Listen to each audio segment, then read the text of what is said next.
Good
afternoon, everybody.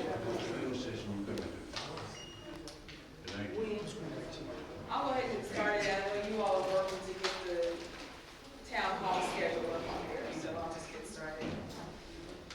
Thank all of you for coming today. This feels like I have been started to, and ready and started to deliver this information, because what I'm about to talk to you all about, I've been talking about for over a year. And I think what I want to do is begin by sharing that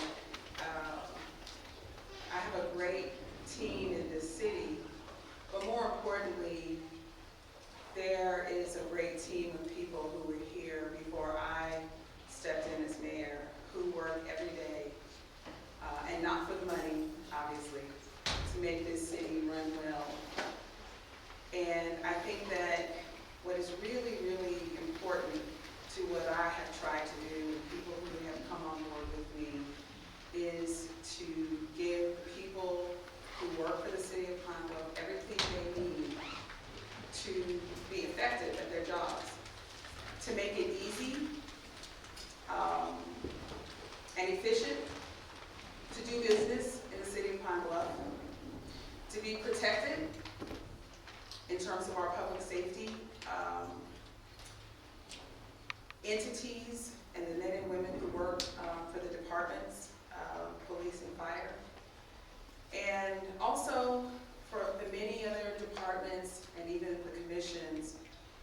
provide services to make life better in Pine Bluff. And so I want to start by talking about how as soon as we were sworn in and got on board, we worked really hard to reach out to residents in Pine Bluff and ask them to tell us what we can do and how we can do it. And we asked people from all over the city, and even some from outside. Some of them said, well, I live in the county. They served too. And we created the following committees to work together to tell us what we needed to do in the way of recommendations. And those committees were Budget and Finance, Economic Development and Infrastructure, Education and Workforce, Faith and Community Engagement, Government Transformation, Public Safety, Senior Outreach and Advocacy, Social Impact and Sustainability, Tourism and Nature, and Youth Investment. And if I think, does any staff, anybody have a book? Here's one right Yeah, thank you. And everybody on those committees worked really hard. They held meetings, they did surveys, they did focus groups and town halls, and did it in like what, 2 or 3 weeks? And then worked on a body of recommendations. And as you can see, this is semi-thick. Some had recommendations that spanned several pages, some was just 1 page.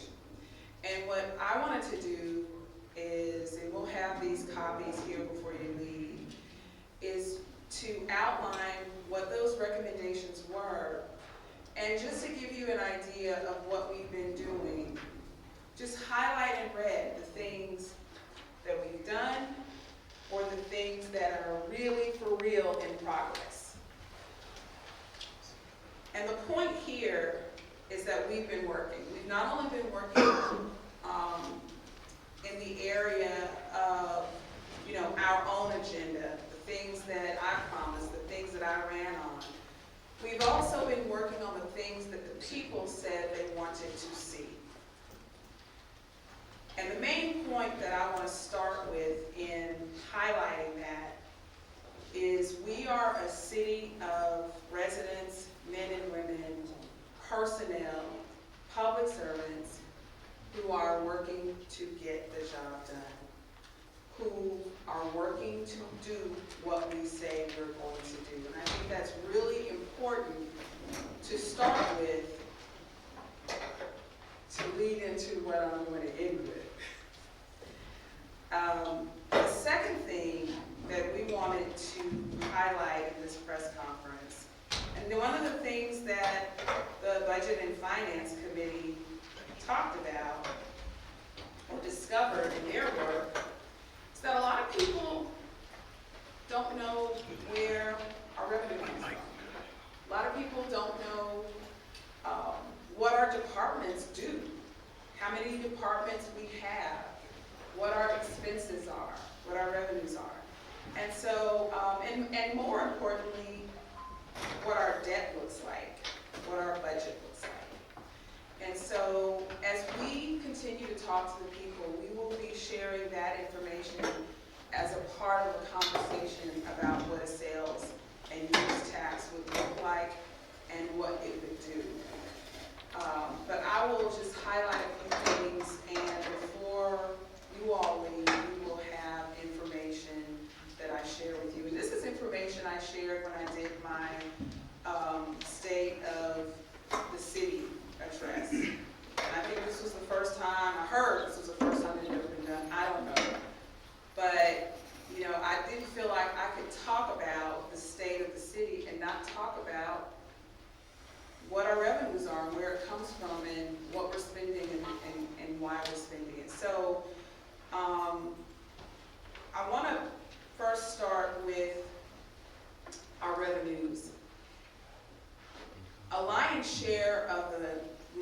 that's generated so that the city can operate comes from sales tax.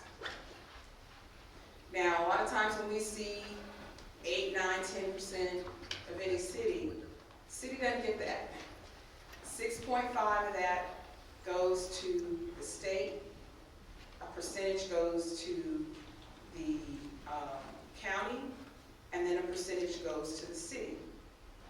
Now, a lot of people say, oh, we're one of the highest taxed cities, and we're not. We're kind of in the middle. And what I did was a sort of frequently asked questions sheet, and that's one of the things that I put on there so that people can kind of know where we are. So let me share with you that out of 357 cities assessing and collecting sales taxes in the state of Arkansas, Pine Bluff ranks 205th. And we are, many of you already know, we are the 10th largest city. Out of all 10 of the 10 largest cities, we actually rank number 3 as having the lowest sales tax. So we are not the heaviest tax for sure. I think it's important to note that in addition to the sales tax, we generate about 2% of our revenues from federal government, grants, federal funding, licenses and fees. We get about 12%. Money from the state of Arkansas through grants and state funding, 11%. Property taxes, 8%. There's a small percentage in your property taxes you pay that goes to the city. Franchise fees. So franchise fees, when you see on your bills for your electricity bill, for your cell phone bill, and from the trash collection, it'll be a small franchise fee percentage, and then we get 7% of our revenue from those fees. And then miscellaneous other partnerships, foundation, grants, and the like. That's about 4%. And then we're getting about 11% of our revenue from the casino. And that seems really, really big, and it is significant.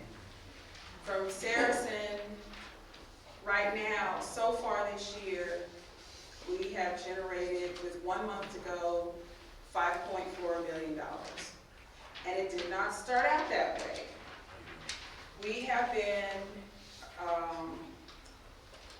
receiving revenue from Saracen since 2019. In 2019, we collected $119,048.86. In 2020, it went up to a little over $1 million. In 2021, $3.6 million. 2022, $4.1 million. 2023, $4.8 million. And 2024, $5.1 million. And that is a lot of money. In that time, though, we have continued to lose about 1,000 people a year. So therefore, our tax base has been shrinking. And, thank God for the grants that we've been able to write, for the federal funding that we've received and other sources. But when our tax base shrinks, our sales tax shrinks. The fees we generate shrink.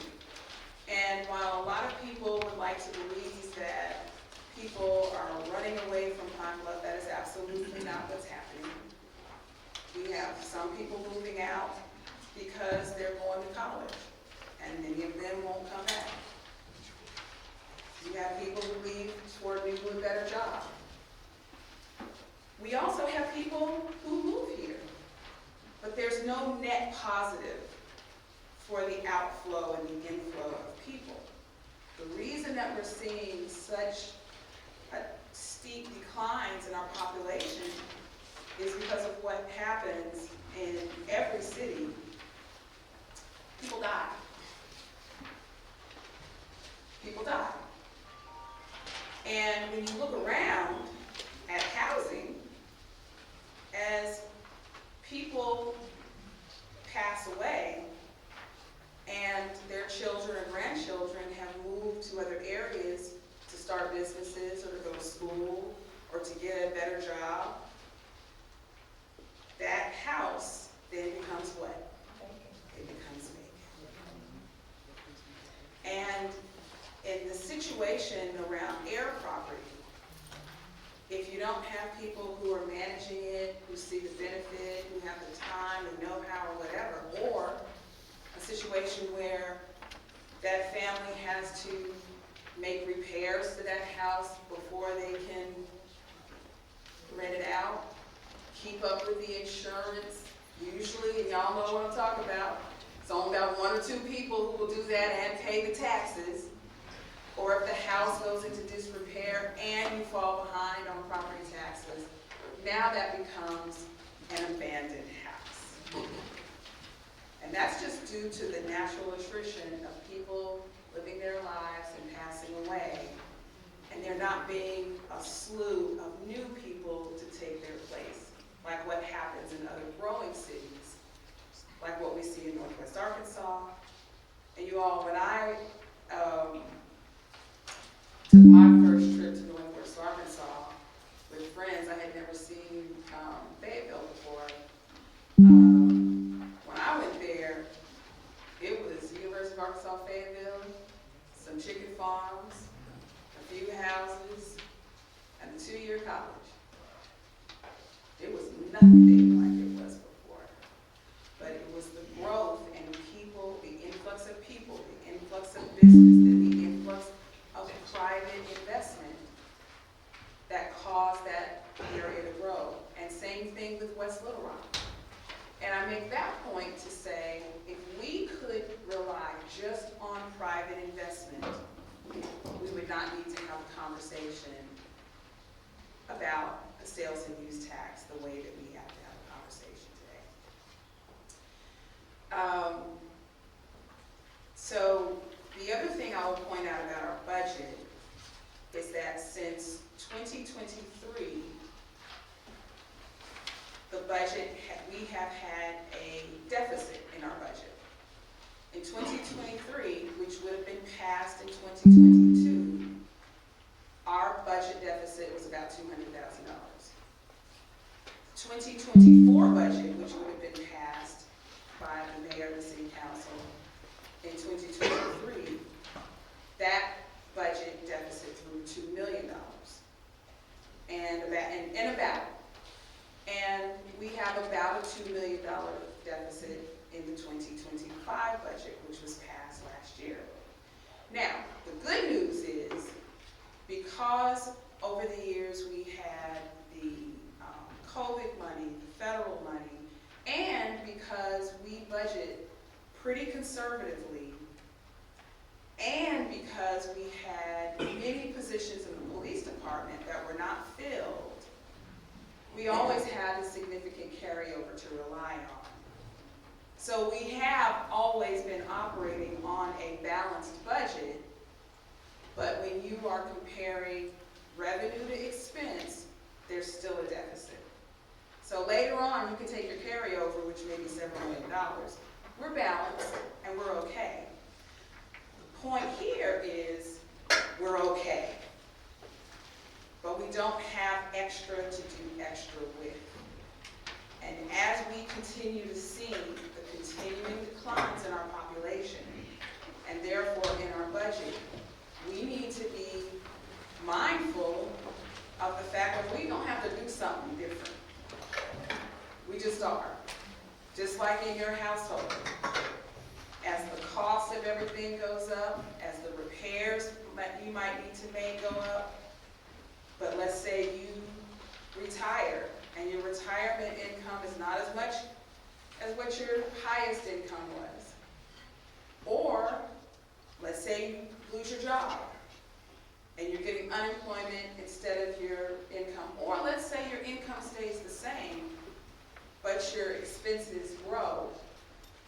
If you want to keep up and you want to do some extra stuff, you want to go on vacation, you want to fix up your bathrooms and your kitchen, what do you have to do? You're going to have to get another job or find a side hustle. Got to and cut expenses. That's right. That's right. And trust me, we're doing that. We're doing that because we don't want to go into another budget cycle with a $2 million deficit and rely on carryover. We can't rely on carryover the way we have in the past, because one of the things that everybody was clear about in the recommendations, in the conversations, and that I was clear about coming into this office is we were going to do something to improve public safety. We cannot improve public safety if we don't recruit new officers. We can't ready ourselves to make sure that we have an effective and strong and efficient police department if we aren't hiring new people to benefit from the experience of those who've been there for 20, 30, 40 years. So it's good news that we have gone from 75 full-time personnel, full-time uniform officers with the Pine Bluff Police Department for many years, and now we will end this year at 100. That's significant, but just like everything, it costs money. And so we will still have about 9 positions that remain unfilled to maintain the cushion while we wait to, number one, accommodate these officers with equipment, with vehicles. So it's not just the salary of an officer, it's the salary, it's the fringe, it's the equipment, it's the, and vehicles. But we will definitely go into another budget year with a thinner carryover. Now, as we are looking at being more efficient, as we heard about cutting expenses, you can't just cut expenses across the board. You have to figure out how do we do it and we're still effective at providing services. How do we make sure we have the capacity in every office to do for the city of Pine Bluff and do for our residents exactly what they want and deserve, what you pay taxes for. So we have invested in, for example, technology to make all of our departments more efficient. We're in the process of doing a complete rollout and transition from an old software system that runs our finance and HR across city government. And that was necessary. We didn't just do it because we wanted to, because it is more expensive. We did it because our current company was acquired by the company we're transitioning into, and we have to go from the system that we're on now to a cloud-based system. So that was a necessary increase while we look at other ways to be efficient. The other thing that I'll note is our debts. At the beginning of 2024, we held and were paying on several bond issues. The city of Pine Bluff has an A1 credit rating, and we have extremely low interest rates on the bonds that we are paying. We have bond issues that began in 2016, 2 in 2017, 1 in 2019, 1 in 2021. That total bond debt stands at $16,467,000. 16 million, I'm sorry, I wish it was 16,000. $16,467,000, $581. And then in 2024, the city entered into 8 new loans that were, or leases that were approved through what's called Amendment 78. So in order for us, we can't just go out and get credit and get a credit card like you can. There has to be a process that's based on a state amendment that requires the mayor and the city council to enter into that as a specialized measure that is passed. And so we have debt for a new fire truck.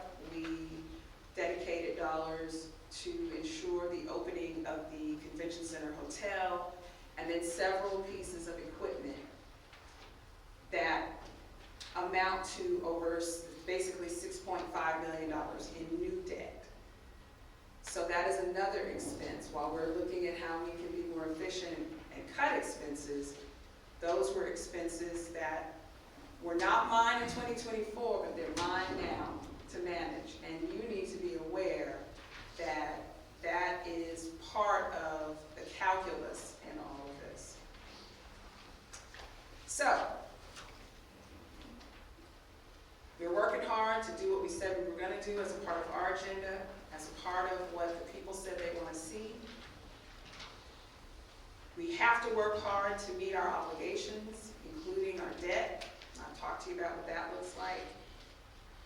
And so now I want to talk to you about the sales and use tax. We've had one for years, on and off. We had the Penny for Progress, and we're still paying for that. That was a forever tax, so that did not sunset. We are still paying for that, and there were bond issues because that came with a very specific budget. And when we look at the Aquatic Center, we ended up having to go back and get private funds, because when you state or define a specific budget and then you pass a sales and use tax, whatever you say you're going to spend it on, it better not cost more, because then you can't start until you have all the money to start it with. So that is why we are not going into what we're trying to propose with a very static budget and a static timeline. Instead, the accountability will be on the side of identifying priority projects and making sure that the people you elect are together making the decisions about how the money will be spent. And in the resolution that would come after the ballot measure ordinance is passed by the city council, then we would identify more specifics. But some of those specifics are outlined in the frequently asked questions that we've made available today, and that we will continue to make available in town hall meetings. So I want to try to address up front some of the things that people have asked me along the way, and are still asking, and probably will continue to. People said, well, you were against the tax when you were against Go Forward. I've always stated, always, since before there was a Go Forward tax, that we needed additional revenue. I went into the House when I started serving in the House saying, we need to renovate our convention center. We need to do something with the Pines Hotel. That takes money. I've always stated that we needed additional revenue and we needed a sales and use tax. My position as an elected leader against the 2017 sales and use tax was about transparency and accountability. And in particular, I also felt that that tax Anybody I met with at that prior to the vote could tell you, I felt we needed some very strong transparency and accountability measures written into the ordinance. And I felt that, because I knew that we'd have to come back.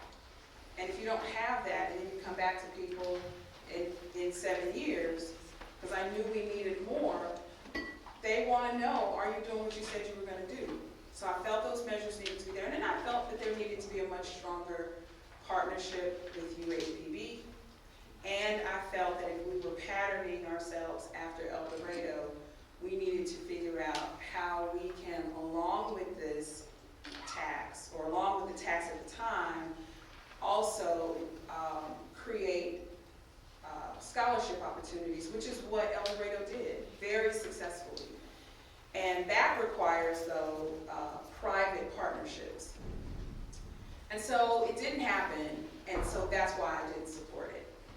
I never, ever publicly talked about anyone's name, lambasted anyone, because I think that we all come with our own perspectives and experience and want to do what's best for the city. Everybody might have different ideas about how that gets done, but I have never believed in attacking anyone for how they think it should be done.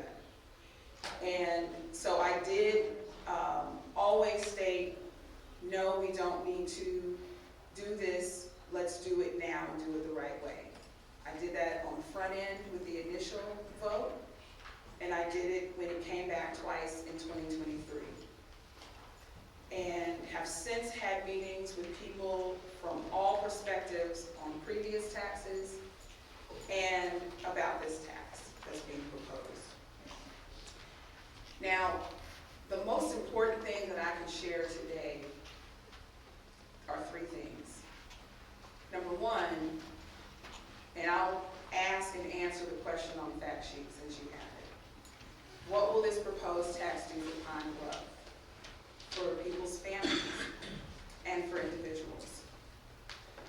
My answer goes back to three priorities that I campaigned with, that I came into office speaking on, and that everything we've tried to do from the mayor's office, we have focused on. Youth investment, economic development with a particular focus on infrastructure and tourism, and public safety. Those three things. If it doesn't have to do with those three things, we aren't doing it. So specifically, what will this tax pay for, and why aren't the specifics in the ordinances before the city council? So I talked to you earlier about how Pay for Progress, there were specific dollar amounts. We don't want to pigeonhole ourselves, especially at a time now when the cost of everything can go up one day and go down the next. So we know what inflation can mean, and we would not want to make a commitment to ourselves and on paper and get ready to start a project, and then we can't do it because we have to go back and raise private dollars. So what will be specified in the resolution that follows the passage of the ordinances will be the priority projects that will come under 8 categories of spending that we've defined for this initiative. The 8 categories are economic development, housing and blight eradication, municipal capital improvements and equipment, public works, public safety, tourism development and promotion, transportation, and youth and senior programs. And some examples of what that would look like: citywide pothole repairs. That's right. Targeted street overlay and downtown broadband. Now, the pothole repair. There are different ways to it. I've learned a lot about filling potholes, y'all. There are different ways you can do that. Cold mix, hot mix. You can do it patching the pothole. You can do it by doing a hot mix and creating a square so that you're reheating the area and then resetting it, and in some areas you have to do an entire overlay. What we set out to do earlier this year is to contract with a company that does the hot mix, which, by the way, lasts longer. And we got quite a bit done. We started on the west side in areas that were most ignored, as well as a few other areas on the south side and in the city. And then the hot mix became unavailable in Pine Bluff. What we are doing now is actually purchasing the same equipment that the company has so we can do it ourselves. But going back to all of the potholes in this whole city, we couldn't do that by ourselves if we wanted to. We don't have the capacity. So if we want to see the pothole issue and targeted overlay addressed, we need additional money to get the additional assistance to do it in a shorter period of time. And we can do that with this tax. Also, there are state dollars for broadband, but being able to create broadband access downtown that would be free to the businesses and free to residents would create an attraction and incentive for businesses to establish downtown. We talk a lot over the years about what downtown development looks like. We got to remove the blight. We have to invest in housing. We got to do things like investing in broadband. Citywide youth, STEAM, and athletic programs through local faith and nonprofit partnerships, as well as Pine Bluff Parks and Rec upgrades. We started with the Pine Bluff Parks and Rec upgrades just by renewing our contract with Boys and Girls Club and talking to them about how, if we pass this tax, they will be integral in creating other boys and girls sites through partnerships with the faith-based and nonprofit community. We also established an agreement with, this agreement's not funded, but we brought an organization, a long-standing organization, Yeah 8. And they do programs with young people for STEAM, mostly STEAM. When I say STEAM, the A is for arts in addition to the traditional STEM. I was just there on Saturday, and they had a robotics, I call it a competition, but they call it game day. And there were kids from all over the state in Pine Bluff at Chester Hines engaging in a robotics competition. And that's just from us partnering with Yeah 8 and not expending any funding. So imagine being able to partner with the organizations that are already touching our kids to make sure they have what they need to afford more than 10 kids, more than 20 kids, to be able to take advantage of these sorts of opportunities and to do it in partnership with churches all over the city so that kids don't have to travel every day, that something is in their backyard. That is what we want to do for our young people. That's what's available in other cities. Our,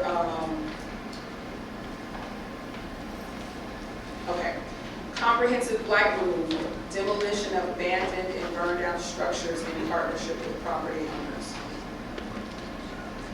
Right now, we have numerous city-owned properties and privately owned properties, some of which were burned extremely, that still sit today, empty and dilapidated.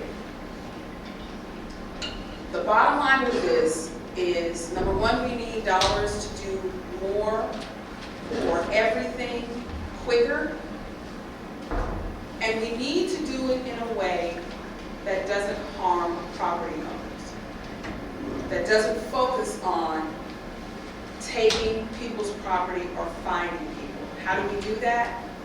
We utilize our own resources and build our resources to make it much less expensive to demolish the structures that are on these properties, including and especially city-owned properties.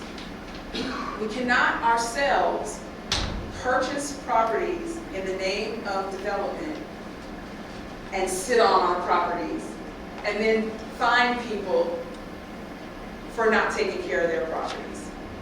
We have to do something now. Economic and Community Development Department, housing expansion, small business and entrepreneurial partnership with UAPB, and retail recruitment campaign. Right now we have a company that we have secured. I think that contract will be another 2 years. It's not enough. We are regenerating a program, an effort that we started with UAPB, and we need more money in it. We have already made a commitment and will be moving our Economic and Community Development Department to the UAPB incubator to solidify our partnership so that we can engage with young people, engage through internships, fellowships, and opportunities for people to get the technical assistance they need to start businesses. Housing expansion needs to happen. We cannot do it unless we get rid of blight. Programs are easy, blight is hard. Restoration of senior centers to ensure access to every ward. We were offered an opportunity to partner with Area Agency on Aging to reopen 2 facilities that we closed and to add 1 more, and they would manage it. That's the bottom line. We can take resources and reignite those facilities to make these kinds of supports and resources available to our seniors. Pine Bluff Port repair and expansion to attract jobs. A lot of people don't even know we have a port. I've met with the chairman, serve on the Port Authority. We have, at minimum, $5 million that is necessary to repair our port so that we can make it available for businesses and industry to utilize. And we could do further expansion to make our port more attractive in partnership with other port authorities, and we're already working on that. Full-scale renovation of the Pine Bluff Convention Center. Self-explanatory. I've talked for many years about how our own residents go elsewhere to have family reunions, have corporate meetings, get married, even we can talk about what homecoming has been, which is like hunting at Christmas in Pine Bluff. If people have to leave to go someplace else in our own community, we have something to fix. And it makes no sense to have invested in a brand new convention center hotel and leave our convention center in the dark ages. City cleanup and beautification through landscaping, hardscape projects, development of a citywide mural park, and other public art. If you go to Fort Smith and see their mural park, you will see why we need to do this. If you look at other cities that are well manicured and clean, and we can do that with what we have now. We've made improvements in those areas.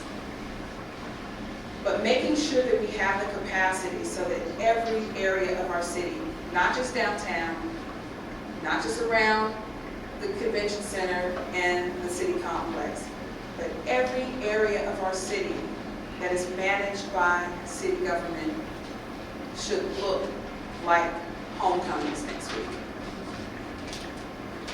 It should be beautiful and attractive so when people come to the city, people are proud to show them around town. That takes money. Real-time crime center. That is not bricks and mortar. That is what we already have. A space in the Pine Bluff Police Department to use technology and to work with our officers on the ground to address crime in real time, to prevent crime, and to solve cases. Little Rock is doing it. Whitehall is doing it. Right now, we have not fleshed out our camera system, and there's no one sitting in that office. City government capital improvements, technology upgrades and communications, marketing overhaul. Um, One of the things I was shocked to hear when I came is we had $2 million in deferred maintenance expenses that we need dollars for. This is not an old building, it's a historic place. It is literally on the registry of historic places, designed by an architect who is nationally renowned, with only I believe four other structures built by this architect in the country.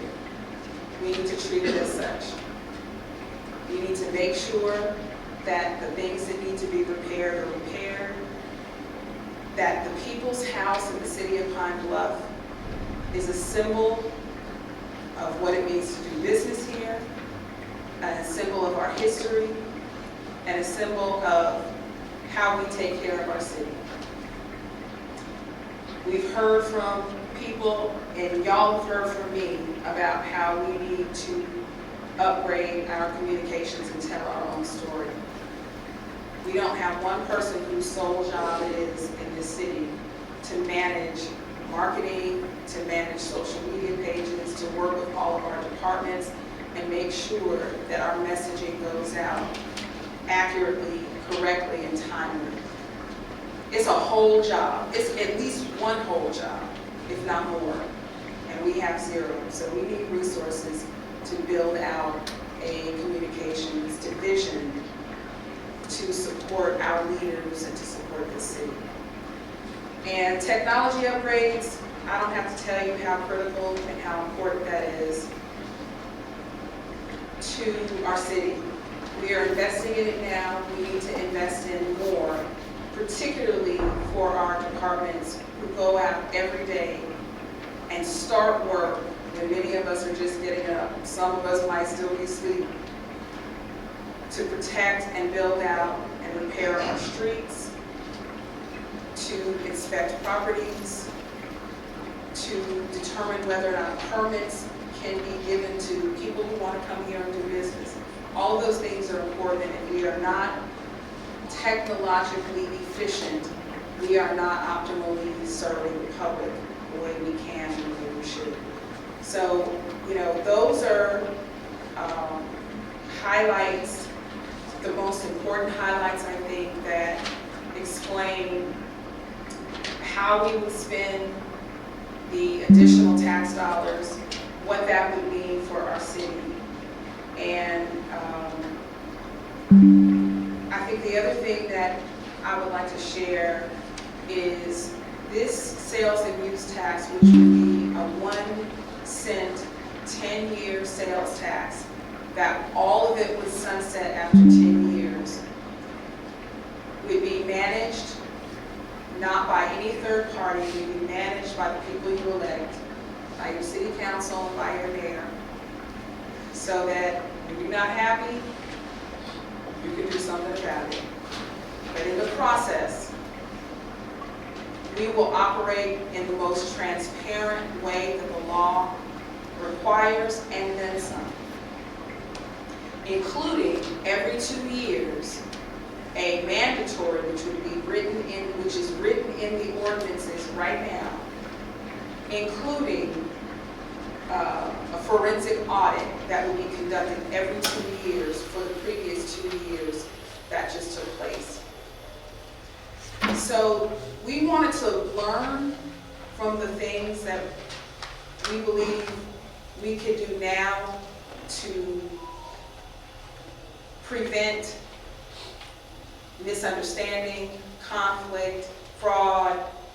All of those things are important, I think you think, in regaining the trust of the people while still getting the people's business done.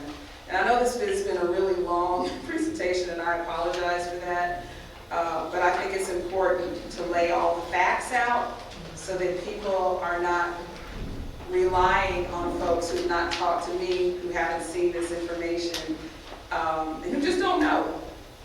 So now you know, and people will know as we lay out our town hall series, and over the next Tonight, what you will see on the agenda is the ordinances will go through committee.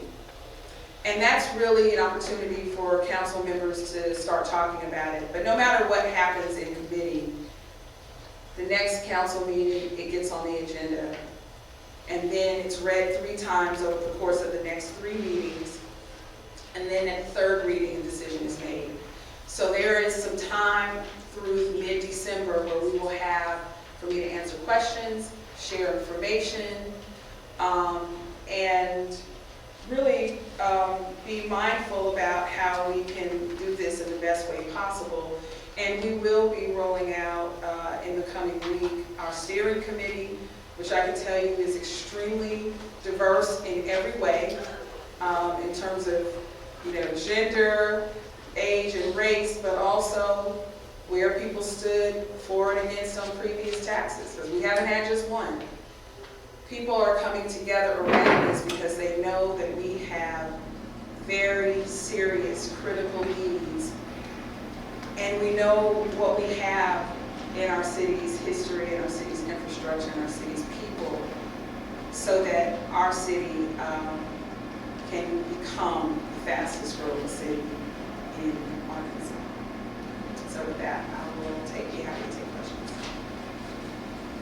Did you just say you think Pine Bluff can become the fastest growing city in the state of Arkansas? You just heard me say that. Mayor, you just said trust issues based on what's happened with past taxes. You mentioned some town hall meetings, things like that. What would your message be to, because I feel like citizens want to see improvement, but they also have those trust issues. How do you get them kind of meet in the middle with this? Let me give you an analogy.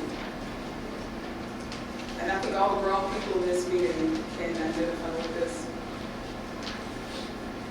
In a relationship, sometimes somebody can do something to defy trust and make you want to throw your sibling out or get a divorce or have a fight, whatever. And at some point, and I'll use the relationship and the marriage piece. You could be married to somebody who defies your trust, and y'all get a divorce. And when you marry somebody new, you want to protect your heart, you want to protect your assets, but at some point you have to look at what the person does, not just what they say, and make a decision. Do I want to be happy? Do I want to grow with this person? And in any relationship, when someone shows you who they are, I think it's fair to trust it. And I would say this year, I came in and said what I would do, and we've been doing it. We're still doing it.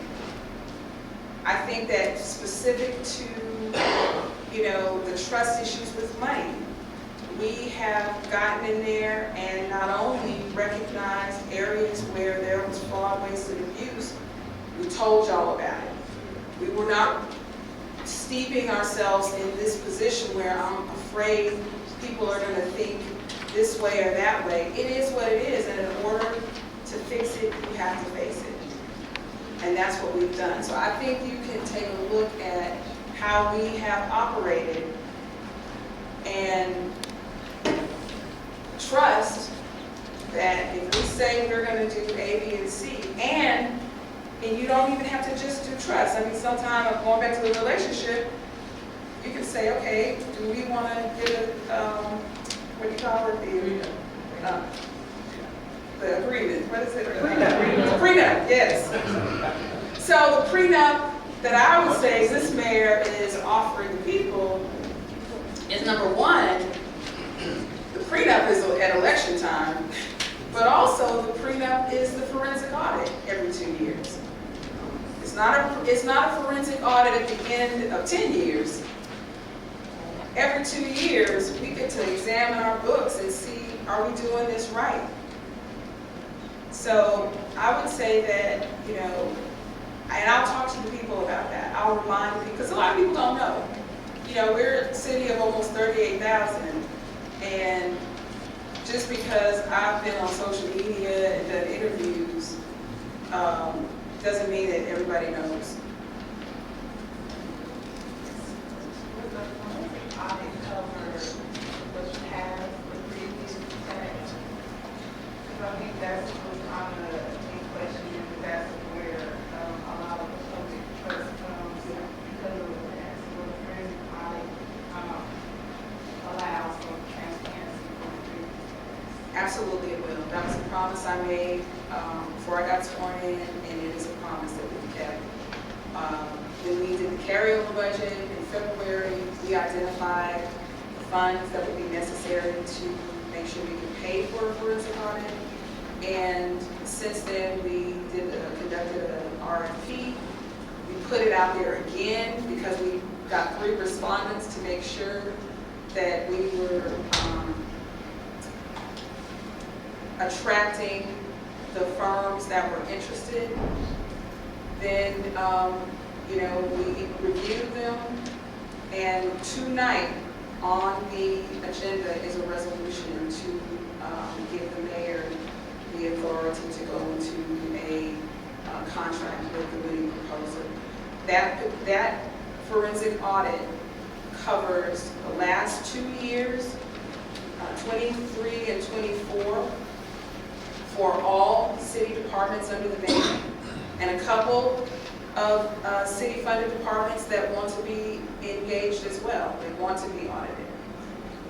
And all 7 years of the 2017 sales tax related expenses and revenues. So it will cover that. And what we have also sought to do in light of the activities and discoveries around what has happened with Parks and Rec is we will likely go back more years so that we can examine what was done, what was not done in that way. So there may be some expansion, and Mr. Holman can explain. Well, segueing off of the question, do we have a time frame of how long a forensic audit of that would take? What would that look like? So that was part of what was required in the RFP to outline that, and I don't have it with me, but we had, there was no firm that went over 9 months. One was 6, and I think one was 4. However, I'm telling you now, I believe that some of this may be expanded due to the discoveries in the monies missing in Parks and Rec. However, I don't think it'll be longer, and this is just my estimation based on how they identified they would do the work. The company that was selected has a history, a long history in working with municipalities and doing these audits for municipalities. They are really based in a lot of cities, but the address that was on the proposal that we received was Columbia, Maryland. Yes, ma'am, Ms. Brown. Mayor, I'm hearing a lot, and I speak to people, they're concerned with maintenance upgoing these. When the taxes are in place and they pass, and then they want things to happen and then to be maintained. Yes, consistent. Then you brought up the aquatic center, and see, that's something we're going through there. We bought off of that tax for the aquatic center, got it, everything was up and running, now it's all. And I just think things should be done the right way, as right, not for popularity. If you got a class in the aquatic center like we do now, a lot of elderlies, they want the water to stay at 85 degrees. Coming in 85, and we know that's not realistic. I had to go to the doctor because I'm a deep swimmer, a deep water swimmer. And I've been feeling lethargic and different feelings. Well, it's the pool. The water is so hot. And you know, in a cool pool, you don't laugh and so forth. You cannot have that water 84, 85, 86 degrees. And we've had issues with that as a senior lady. And I was happy to see everybody come into the pool because when it opened up, I was just swimming by myself. And I'm glad when the ladies and men came in with the classes. No problem with the classes. But you know, you cannot start off with a hot pool and work your way up. It's too hot. But nobody's following up on things. We've written letters, we don't hear anything. So that's what I'm saying, that's the problem we have. Instead of going along with the majority in a lot of things, let's go along and do the right thing. Decently. Yes, and you can look at the stats, and that pool should never be over 82 degrees, your pool. Every pool in that place now is almost like a hot tub. And I mean, that's not fair, and that's not fair to everybody else there. And I'm not trying to make it on just me, I'm saying the right thing. Now, let me say this, Ms. Brown, that is priority to do things decently and in order and according to protocol. For there to be creation of standard operating procedures, to be very honest, that doesn't exist right now in every department, and we're working on that. But to you, I would say about that one particular issue, I don't think that's a tax issue or even a development issue. I think that that's a communication issue in terms of hearing from residents with complaints, bona fide complaints that need resolution. And I'll remind you, you have my number, because I did not know anything about what you just said. But I'm reminding you, you have my number, and I would like to help that get resolved. But I would say that that is an issue that requires resolution based upon the protocols, because I'm sure that I don't know how to run a pool, but I'm sure that there are protocols about that, and what you're saying sounds absolutely right, that, you know, that temperature is for the hot tub and the pool temperature should be something else, but I think that is a, And we have a complaint, the last director had the same issues, and you know what she did? Went out and posted the temperature of the pool every morning, put a board up, she walked in, you knew the temperature of the pool. She put thermometers, water thermometers in the pool, so you could see the temp. well, I mean, I think we can do that, just let's. Well, they did, and guess what? The people went out and brought their own thermometers. I don't believe that temperature's right. I just don't believe that. But Ms. Brown, going back to what has to be done right, I think that once we set a standard and the leadership understands what the standard is and it's based on protocol, then it doesn't change. So let's work together to figure out what that looks like and we can get it done.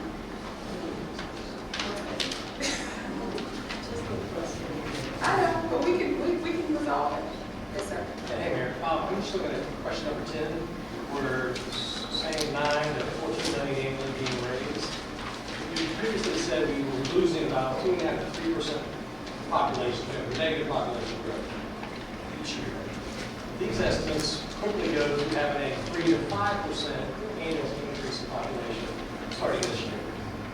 To get those numbers. Wait, no. Wait, what are we talking about? So the estimates assume growth rates range from No, economic growth. Yeah, so Stevens Inc., who holds our debt, helped us with these figures. And that's based on economic growth rate, not population growth rates. What is that? That's economic growth. It's going to somewhat correlate with population. I mean, I didn't do this. I couldn't tell you what that is, but I could, That would be just I could add that. That's a big number difference. Yeah. Shrinking. So I think that when you're talking, it is a big number difference, but the way that it was explained to me, you know, you have some years, like this year, where you have a lot of inflation and that's going to impact upon the economic growth, right? And economic outcomes. Then you have other years where you can look back and see where we, you know, had zero interest and a lot of new business starts. And so I'm not a finance person. I suspect that those percentages are based on what the experts would calculate in their formula. Now, I could ask them what our growth rate has been the last 10 years, so that can be available, because I think it's a good question. But the range, I think, is based exactly upon that, and they were giving me a range because obviously they can't dictate or project what it would be or not be. Yes, sir. You mentioned the $2 million debts. Is that just from population decrease, or are there other factors in that as well? I mean, I would assume that because I can only base on what I'm dealing with right now, I would assume that there are other factors, like, for example, you know, 20 through 23, I would presume that factors were squarely rested on COVID and the impacts of COVID. For us, you know, we are looking at a major increase in health insurance. We're going to our insurance for city employees from one company to another because our current company came back with a 21% increase. Yeah, but we are settling with another reputable company who was offering from where we are a 9% increase. So, you know, there are a lot of different, I think, factors that factor into these calculations and the decision making, because there are a lot of things that you can do to define what your health insurance program looks like, your co-pays, you know what I mean? But that's an example of how it could be one thing to the other. So there's not one thing, but certainly population decline is a factor. Mr. Muhammad? I have one question. Of course, I noticed that you have several town hall meetings across all 4 wards. I think that's important to do that. However, I remember last time that this was done, in the middle of that process, there were community activists that made recommendations that were totally ignored. And I specifically remember at a town hall meeting, one meeting saying there would absolutely be no changes, take it or leave it, and kind of pushing everybody else, the whole community, into a corner. During this process, if you see that there are some adjustments that can and need to be made in community activities, will you consider that? I think, so yes, and I think that you can take my yes and look at my actions and my behavior so far as mayor. I did not come in and say, this is my agenda and I'm going to do this and wait to hear from you. We didn't set out to do a 5-year visioning and strategic plan to impress anybody. We started out saying, okay, these are our priorities. Talk to us and tell us what you want to see, what you need in your ward, in your neighborhood. And that's how we will comport ourselves. And there were a few recommendations we can't do. And we will report that out and report why. But we believe in accountability, we believe in transparency, and you know, this process will be no different.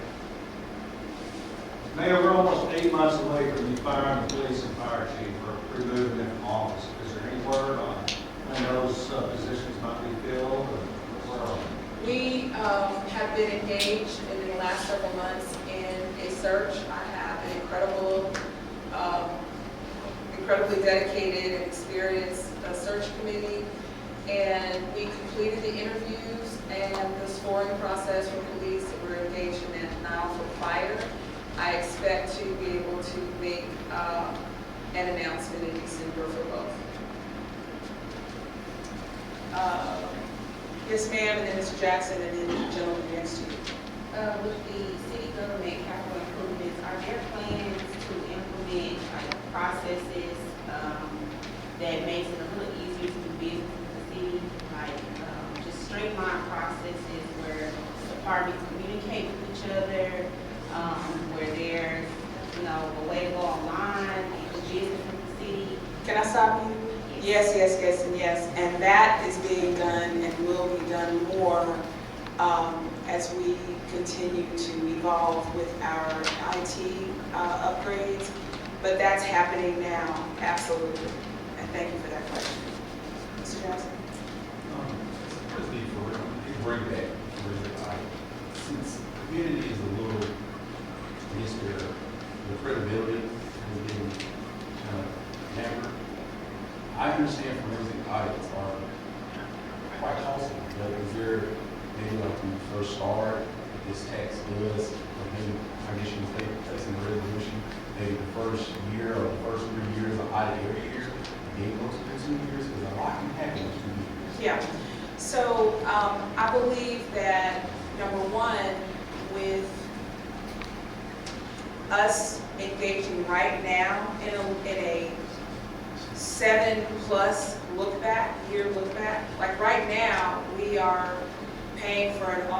to look back 7 years with regard to the last sales and use tax, 2 years for every department, and possibly more years than that for one of the departments.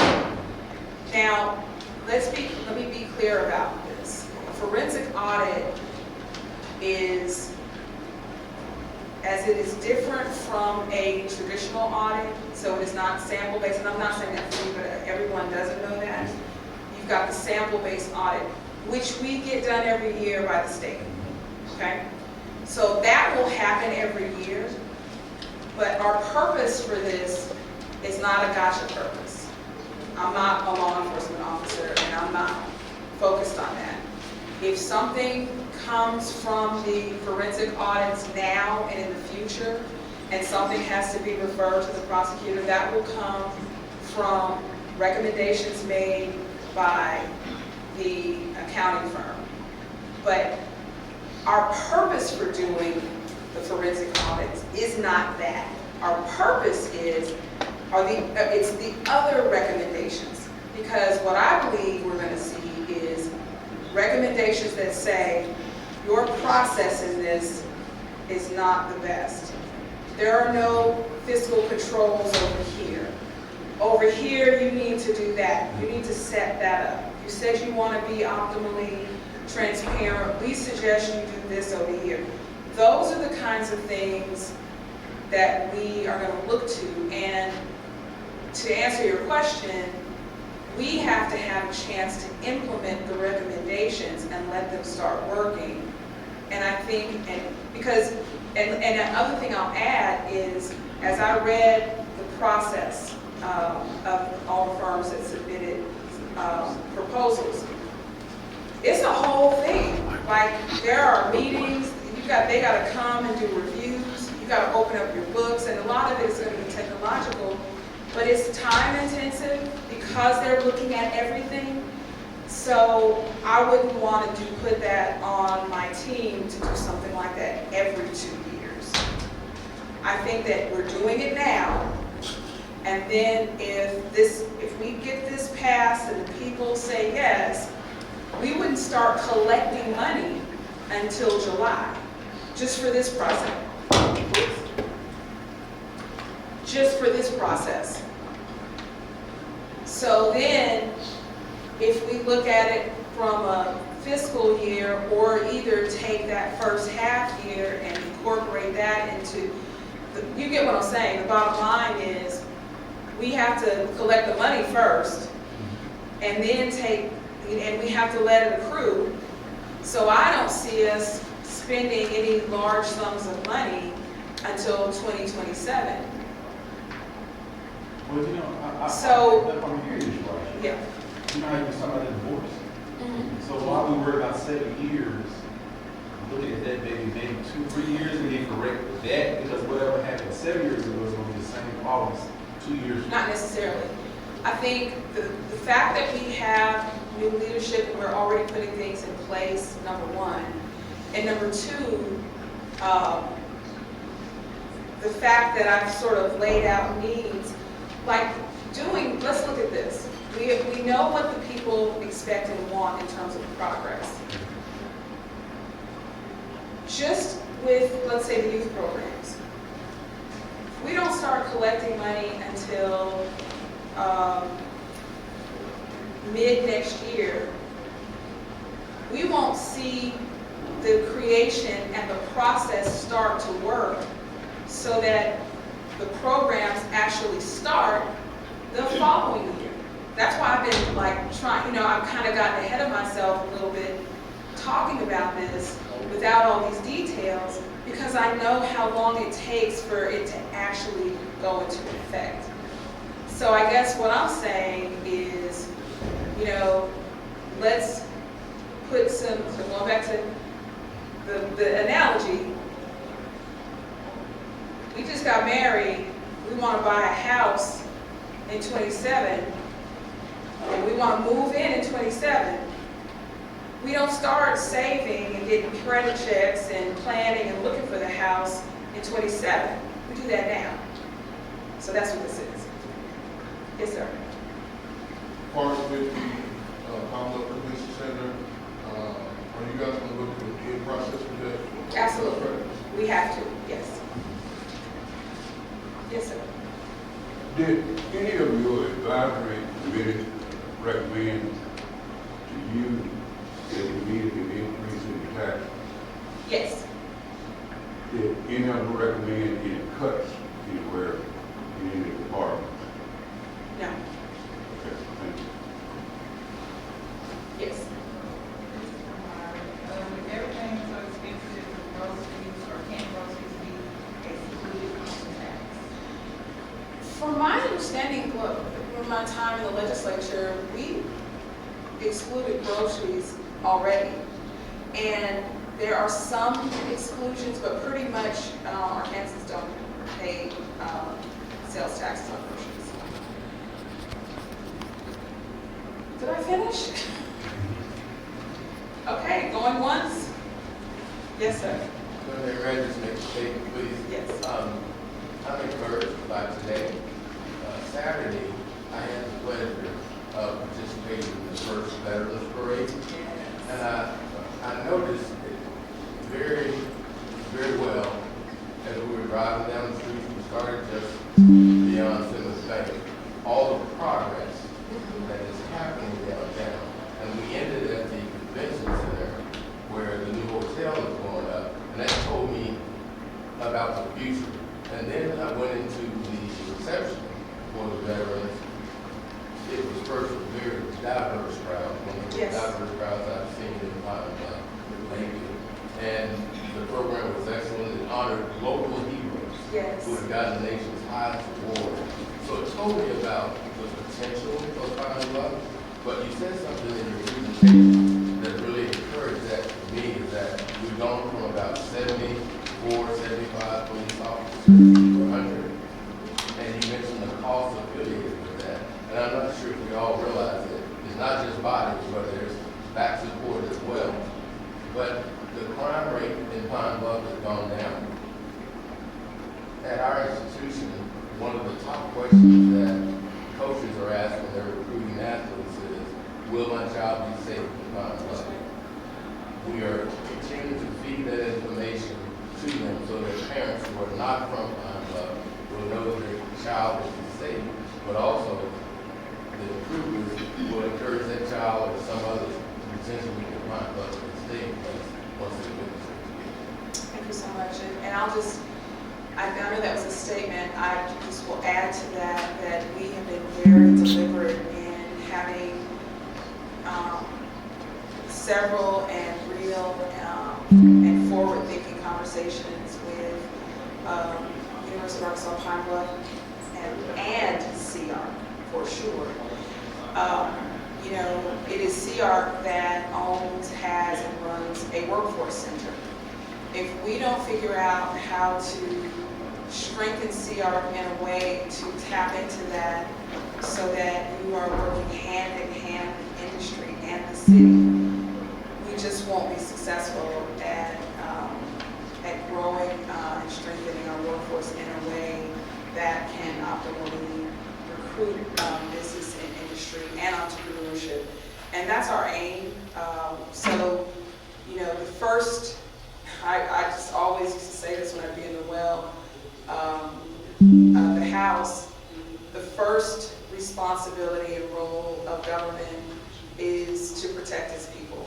That's first and foremost. And that is definitely the first priority that we have taken in this city, not just through leadership change or terminations. I mean, that, you know, is an unfortunate part of leadership shift. You just have to see what works best so that, you know, the needs can be met. It is about investment. It's about how many of the positions that we have to be used given our current population, but also given the current state of the city as it relates to crime, what kinds of crimes. You know, how do we restructure our departments in a way that makes them more efficient, that strengthens morale. We're interested in all of that, and that's why we feel confident that our conversations with President Jackson, as well as Chancellor Graham, will be fruitful in how we can all work together to make those campuses extreme, not just safe, but well-lit and beautiful, and standing in partnership in terms of the events that we work on and the things we do together to strengthen business. Yes, ma'am? Yes, I just wanted to say that it came across my mind when we were talking that if we gave you a vote of confidence, we also have to put our money where our vote is at. And if we wanted a change in leadership, we have to give you the funds to make that happen. I'm quite sure you don't have it in your piggy bank, in your savings account. And it's gonna take all of us to make that happen. I listen to you, and I've been strategizing what you're saying, and I do appreciate the information that you disseminated, and I appreciate it. What I would like for you to do, this is give us some accolades to Mr. Braswell over here. When you do your townhouses, let him do it for you. Town hall, talking about, he's already there. No, he is one of our main sources Of information. of Yes. information. We're Yes, ma'am. limited, we don't have our Pine Bluff commercial and other things, Please consider him. We do a lot of looking at him. But he's there 24/7, because I told him, I said, you need to get some rest. Let me say this, Ms. Wright. We are on it, and everybody, we've got the radio, then we've got social media, and then we have our daily newspaper, which, by the way, is not only, even though, newspapers play a different role with the newer generations and how they get their news, people in this community read the paper. And, but also the benefit, the way that our daily newspaper is structured now, people in the state read the newspaper about Pine Bluff. And I can't tell you how many times I have been stopped by people who talk about how they read about Pine Bluff every day, how they are rooting for us, they're proud of us, they love seeing more, because they get real live stories about what is happening, good, bad, and ugly. And that helps, because I think for a long time they only heard the bad and ugly. But there's a lot of good in our people, in our history, in our infrastructure, and our possibilities. So with that, I just appreciate everyone who came out. And y'all are the real soldiers, because y'all stayed for this whole time. I don't know how long it's been. Thank you so much. Appreciate it.